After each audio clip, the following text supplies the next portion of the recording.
मैंने अपनी IELTS exam दिया जिसमें मैंने रीडिंग में 8 band score and overall 7.5 band score achieve किया, वो भी फर्स्ट टाइम में। और मेरी पूरी की पूरी एजुकेशन हिंदी मीडियम से है, मैंने इंग्लिश मीडियम में आज तक नहीं पढ़ा। तो सबसे पहले आपकी ग्रामर इंप्रूव करनी है। ग्रामर में कोई डिफ़िकल्ट रूल्स सीखने की ज़रूरत नहीं है, आपको simple subject, verb, adjective and adverb, जो कि ज़्यादातर इंस्टीट्यूट्स एंड टीचर्स नहीं बता पाते स्टूडेंट्स को कि क्या डिफरेंस है, मैं आपको बताता हूँ। अगर आप यहाँ नए हैं तो सब्सक्राइब करना ना भूलें और बेल आइकन को प्रेस कर लें हमारे हर नए वीडियो के नोटिफिकेशन के लिए। ये टॉक हमारे लिए लेकर आए हैं जोश टॉक्स इंग्लिश स्पीकिंग ऐप। जोश टॉक्स इंग्लिश स्पीकिंग ऐप अब भारत के लोगों को आसान तरीके से इंग्लिश सिखा रहा है। इस वीडियो के पहले 1000 व्यूअर्स को डिस्क्रिप्शन में दिए गए लिंक के यूज करने पर एक स्पेशल कूपन कोड दिया जा रहा है ENG10, जिससे 699 का सब्सक्रिप्शन हो जाएगा सिर्फ 629 का। तो आज ही डाउनलोड करें Josh Talks English speaking app. Hello everyone, मेरा नाम रणदीप सिंह है। मैं as a reading trainer Oxford IELTS Bathinda में काम कर रहा हूँ। और मैंने अपनी आइल्स एग्ज़ाम दिया जिसमें मैंने रीडिंग में 8 band score and overall 7.5 band score achieve किया, वो भी फर्स्ट टाइम में। और अगर मैं बात करूं मेरे बैकग्राउंड की, मैं बेसिकली राजस्थान हनुमानगढ़ से बिलोंग करता हूं और मेरी पूरी की पूरी एजुकेशन हिंदी मीडियम से है, मैंने इंग्लिश मीडियम में आज तक नहीं पढ़ा। सो अगर मैं रीडिंग में 8 बैंड स्कोर अचीव कर सकता हूं तो कोई भी कर सकता है। सो मैं अपनी जर्नी शेयर करनी चाहूँगा यहाँ पे, बिकॉज आईएलटीएस में हर एक स्टूडेंट्स को लगता है कि reading is the toughest module in IELTS, but मैं क्या कहता हूँ कि reading is the easiest module in IELTS. Because reading के अंदर आपके पास सारे का सारा कंटेंट आपके पास होता है। अगर आप चाहो तो 40 आउट ऑफ 40 स्कोर कर सकते हो, बट अदर मॉड्यूल्स में लिसनिंग, राइटिंग एंड स्पीकिंग में ये आपको सोच के और सब कुछ देख के बोलना पड़ता है कि एग्जामिनर आपके ऊपर डिपेंड करता है कि आप क्या बोल रहे हो, उसी के अकॉर्डिंग आपको स्पीकिंग में बैंड स्कोर मिलेंगे। आपके आइडियाज़ क्या हैं, उसी के अकॉर्डिंग आपको राइटिंग में बैंड स्कोर मिलेंगे। और आपने क्या सुना, रिकॉर्डिंग फास्ट थी या इजी थी, उसके अकॉर्डिंग आपको लिसनिंग में बैंड स्कोर मिलेंगे। बट रीडिंग में आपके पास सारे के सारे आंसर्स तीनों के तीनों पैसेज में अवेलेबल होते हैं। अगर आप में कैपेबिलिटी है तो आप easily 9 out of 9 band score achieve कर सकते हो। And first of all if I talk about my self, मैंने क्या टेक्निक्स यूज़ की उसी के अकॉर्डिंग मैं आपको गाइड करूँगा। अगर अपने बात करते हैं कि स्टूडेंट्स को सबसे ज़्यादा टफ़ क्या लगता है, टफ़ रीडिंग में कुछ भी नहीं है। सबसे पहली प्रॉब्लम है स्टूडेंट्स को रीड करना नहीं आता, स्टूडेंट्स को पता नहीं है कि हाउ टू रीड। सबसे पहले मैं अगर आपको बताऊं कि रीड कैसे करना है, वो है डिवाइड करके। स्टूडेंट्स स्टार्ट करते हैं पढ़ना, फर्स्ट सेंटेंस से स्टार्ट किया और पूरे के पूरे पैसेज तक उसको पढ़ते जाते हैं, उसकी सेंस बिल्कुल भी नहीं निकलती, बिकॉज जैसे वो एंड वाली लाइन पे पहुंचते हैं स्टार्टिंग वाली पूरी की पूरी लाइन भूल जाते हैं। So first of all sentence को डिवाइड करके पढ़ना स्टार्ट करो और उसमें जैसे आपको 1 या 2 सेंटेंस कंप्लीट होते हैं तो पूरी की पूरी बात को रिवाइज करना चाहिए, जिससे क्या होगा कि आपका कंटेंट क्लियर होता जाएगा। देन आफ्टर दैट आपको क्वेश्चंस पे मूव करना है। और अगर अपने क्वेश्चंस टाइप की बात करें तो क्वेश्चन में सबसे पहले अपने बात करते हैं हेडिंग्स, बिकॉज स्टूडेंट्स को सबसे ज़्यादा प्रॉब्लम होती है हेडिंग्स में। उनको लगता है कि हेडिंग्स बहुत ही ज़्यादा टफ हैं। हेडिंग्स सबसे ज़्यादा टफ नहीं है, हेडिंग्स बहुत ईजी हैं। मैंने जो मेथड यूज़ किया हेडिंग्स को अटेम्प्ट करने का, वो था अजम्पशन मेथड। अजम्पशन मेथड में क्या करना है, जैसे अपने पास 8 और 9 हेडिंग्स हैं किसी भी पैराग्राफ में, उसमें अपने को सारी की सारी हेडिंग्स को अज्यूम करना है। एक हेडिंग पढ़ी, उसमें अजम्पशन लगाया कि क्या स्टोरी हो सकती है। आपने जैसे ही स्टोरी सोची, मैं 100% श्योर हूँ कि जो स्टोरी आपने सोची उसकी 90% स्टोरी रीडिंग में मैच करेगी, डेफिनेटली करेगी, बिकॉज मैंने हर बार ये ट्राई किया और मैं सक्सेसफुल भी रहा। जैसे ही आपने पैराग्राफ पे मूव किए सारी की सारी हेडिंग्स को रीड करने के बाद, तो आप जैसे ही फर्स्ट पैराग्राफ रीड किया, उसमें आपको जो भी इंफॉर्मेशन आपकी हेडिंग्स में, जिसमें भी जो भी अजम्पशन आपने लगाए थे उसमें मैच की, आपकी हेडिंग वही उसका आंसर हो जाएगी। जैसे ही आप अजम्पशन लगाते हो आपकी इमेजिनेशन पावर बढ़ती है। अपार्ट फ्रॉम दिस आपको पता चलता है कि रीडिंग का वे ऑफ प्रेजेंटेशन क्या है, आपकी राइटिंग भी इससे इंप्रूव होगी। After that second type of question है अपना fill in the blanks. Fill in the blanks में क्या है कि स्टूडेंट्स कहते हैं कि हमारे को लोकेशन मिल जाती है बट एग्जैक्ट आंसर नहीं पता चलता। एग्जैक्ट आंसर कैसे पता चलेगा, प्रॉब्लम है ग्रामर में। आपको ये नहीं पता होता कि क्वेश्चन की डिमांड क्या है। क्वेश्चन की डिमांड में अगर एडजेक्टिव पूछा हुआ है और आप वर्ब लगा रहे हो तो इसमें प्रॉब्लम आपकी रीडिंग में नहीं है, आपकी ग्रामर में है। तो सबसे पहले आपकी ग्रामर इंप्रूव करनी है। ग्रामर में कोई डिफ़िकल्ट रूल्स सीखने की ज़रूरत नहीं है, आपको simple subject, verb, adjective and adverb, 4 आपको ये मेन चीज़ें आपको पता है तो आप easily fill in the blanks and summary type also. Summary type questions भी आप इजीली सॉल्व कर सकते हो और मैं गारंटीड से कह सकता हूँ कि summary type questions without reading आप लोग 40% क्वेश्चंस करेक्ट कर सकते हो।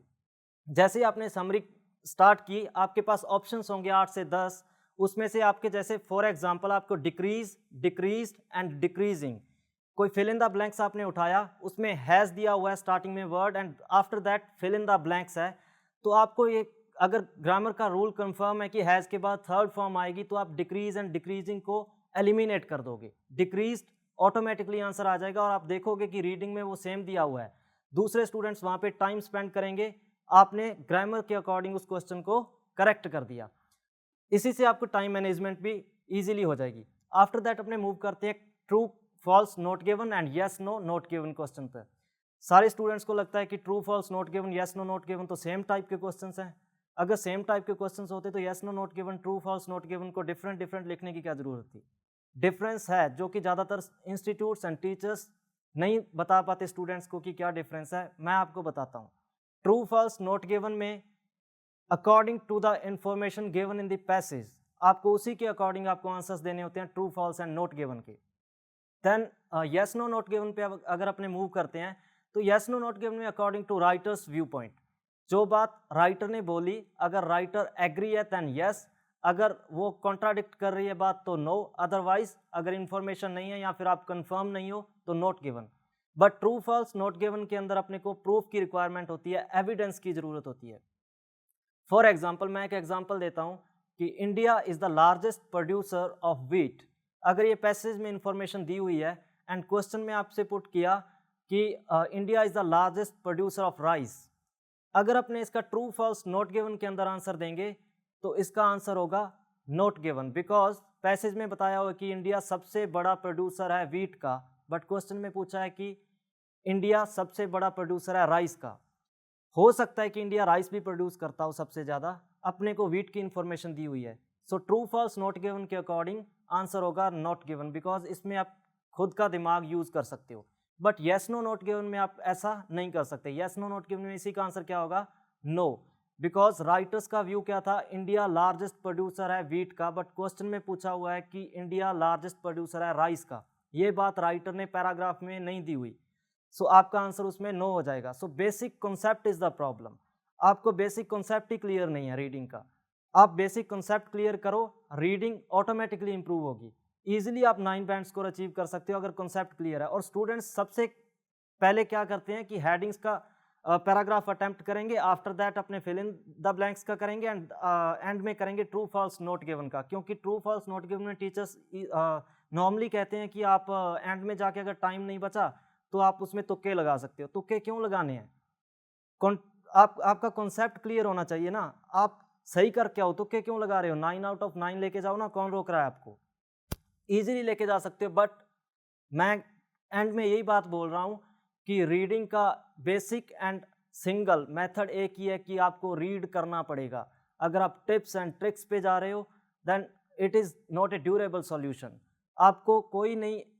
फॉर एग्जांपल मैं कहता हूँ कि आपको 10 पैसेज दिए, 10 में से मैं कह रहा हूँ कि 9 पैसेज में मेरी टिप्स एंड ट्रिक्स काम कर रही हैं, बट हो सकता है कि वो 10th पैसेज जिसमें मेरी ट्रिक्स यूज़ नहीं हो रही वो एग्ज़ाम में आ जाए, तो उसके लिए रिक्वायरमेंट है आपकी मेहनत की, आपकी हार्ड वर्क की। आप लोगों को बोरिंग लगती है रीडिंग, आपका इंटरेस्ट क्रिएट नहीं हो पा रहा, इसमें प्रॉब्लम आपकी है। आपकी प्रॉब्लम बेसिक है हाउ टू रीड, आपको रीड करना नहीं आता। स्टूडेंट्स स्टार्ट करते हैं रीडिंग, पहले ही पैराग्राफ में पढ़ा, कुछ भी समझ में नहीं आया, सो गए। क्यों सोना, आपको पता नहीं कि कैसे स्टार्ट करना है, कैसे मीनिंग निकालना है। डिवाइड द सेंटेंसेस, उसको पहले सेंस निकालो, ना कि उसके डीप मीनिंग में जाने की बात करनी है।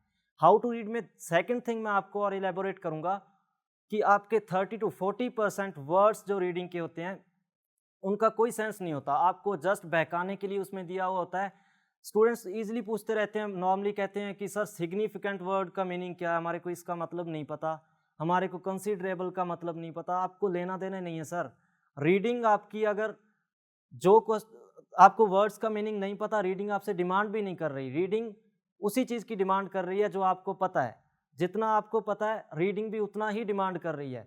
सो एक्स्ट्रा दिमाग इसमें यूज़ करने की ज़रूरत नहीं है कि वोकैब के बिना रीडिंग नहीं होगी। रीडिंग होगी। अगर मेरे को पता है कि मैं रीडिंग कर सकता हूँ, बिकॉज मेरा कोई बेसिक इतना ज़्यादा स्ट्रॉन्ग नहीं था, मेरे को वोकैब बिल्कुल भी नहीं आती थी, बट मेरे को मेथड पता था कि अटेम्प्ट कैसे करना है, सेंस कैसे क्रिएट करनी है रीडिंग की।